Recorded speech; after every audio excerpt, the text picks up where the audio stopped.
Hi YouTube, welcome back to the channel. In today's video we're going to build a gaming PC in 5 minutes and for just under 250 bucks. How do we do that? Well, this is a well trodden path, isn't it? We have an old office machine, a new low spec graphics card.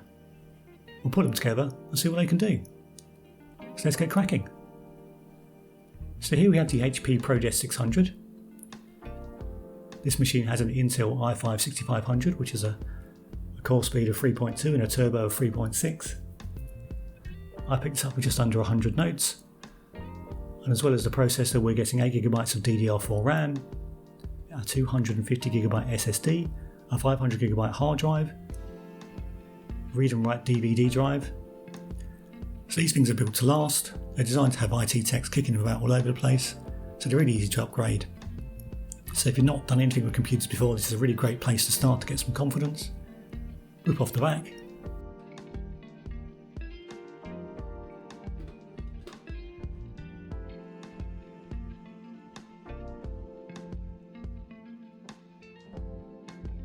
Here's how easy it is to take out the hard drive.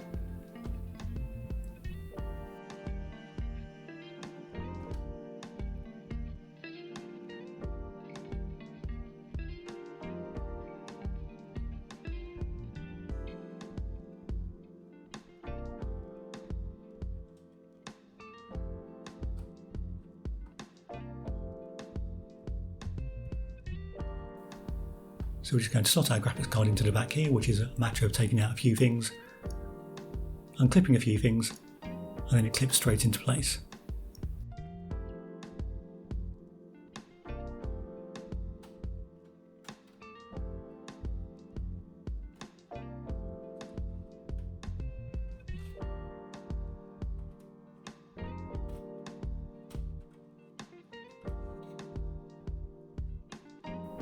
Now I've gone for the 1650. It's a small factor card which is perfect for this machine. Comes in at under $140, £140, and doesn't require any additional power outside of what it can get from the PCIe slot.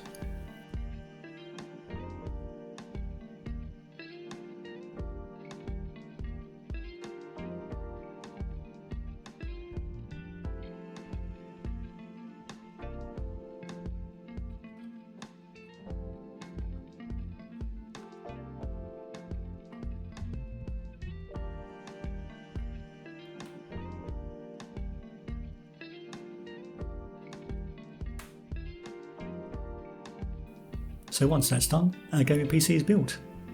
We have Windows 10 already pre-installed on this machine, so that's another bonus. We'll get straight on to getting some games on it and seeing what it can do.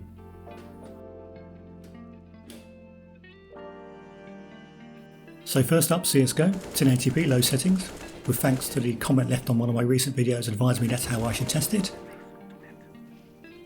No problems at all, 190 to 200 frames per second. All you could ask for really.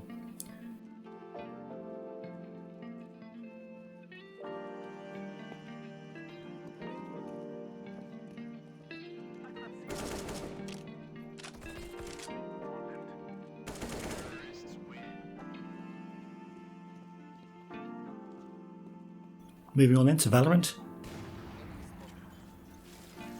Again testing this at low settings, so we're getting around 220 frames per second, and at high settings around 160. So again, very, very capable for this esports title.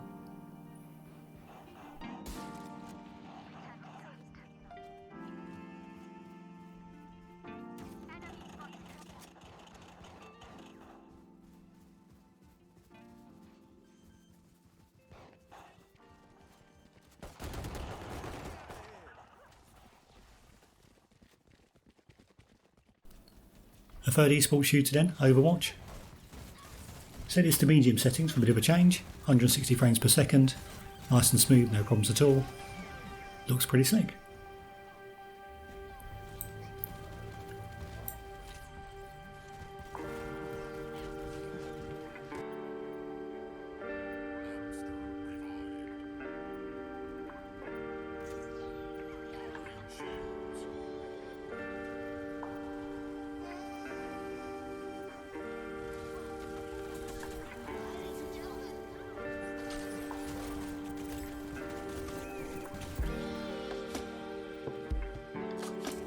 Next up for the shooters then, Call of Duty Battlezone. It's a far trickier game to run, I find, but running it at a full 1080p resolution I managed to get 70 frames per second, which is pretty decent compared to some other tests I've done recently with APUs, so all in all a good performance.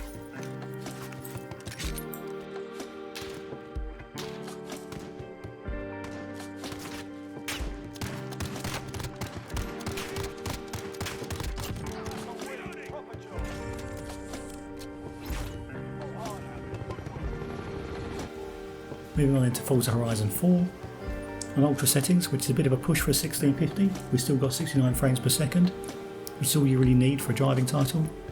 Looks great at that settings, no trouble at all, absolutely perfect for this one I think.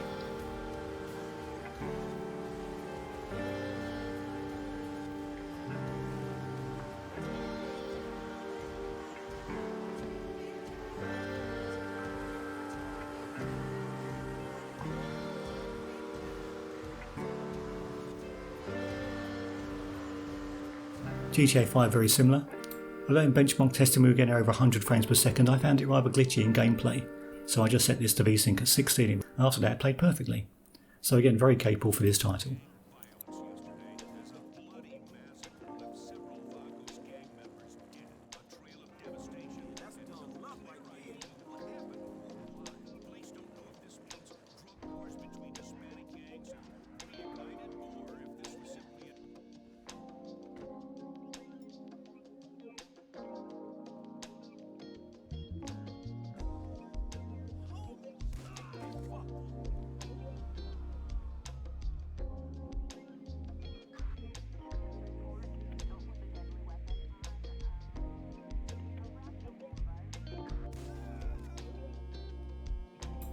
Rocket League's a particular favourite of mine. On the highest settings we were getting 160 to 170 frames per second through gameplay. No struggle at all, this is perfect for that sort of game.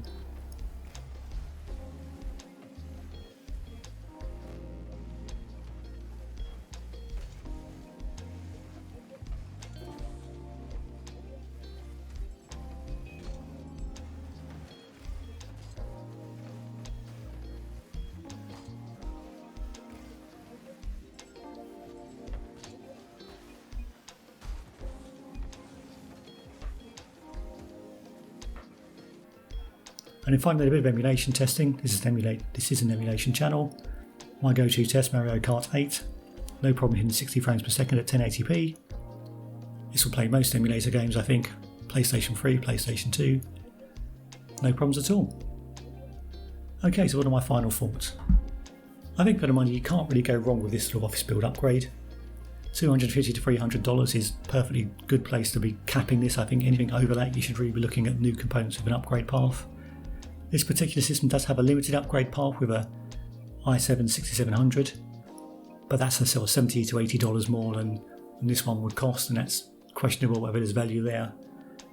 I think really beyond the $300 point, these office build upgrades are start to become less and less value. There is a limited upgrade path, and you're probably better buying yourself one of the newer APUs when it comes out, and giving yourself then the ability to chucking in a graphics card when you can afford it. That will give you much better performance and a much better upgrade path over the next few years. But overall I'm really impressed with this. I'd recommend doing this if you're really strapped for cash or if you can find these at relatively cheap. Lots of companies are getting rid of them as they convert staff over to working from home with laptops, so keep an eye out. Maybe you'll pick up a bargain. Well, thanks for watching YouTube. Let me know in the comments below whether you thought it was useful and whether you think these upgrades are worthwhile still. Do consider subscribing. We do weekly emulation videos, monthly new and old PC builds, and some other stuff for anyone whenever I can find it.